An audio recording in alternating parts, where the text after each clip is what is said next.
Ja. Hvad vil du, yngste søn? Jeg kunne super godt tænke mig at få mine penge.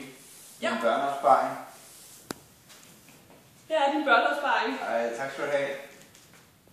Jeg rejser til et land langt borte. Jeg rejser faktisk til Las Vegas.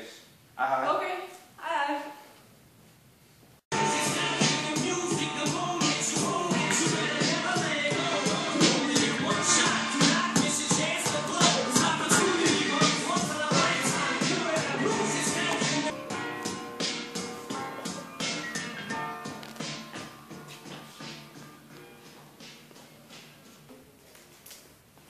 Jeg tager hjem.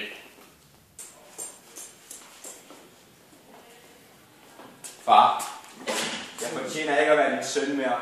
Jeg har syndet. Det er okay. Du er stadigvæk min søn. Nu holder vi en stor fest, fordi du er tilbage.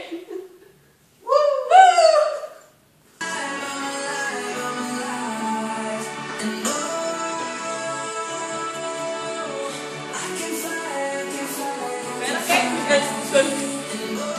Hvorfor holder du fest for ham? Han har været ude og synde og brugt vores penge og...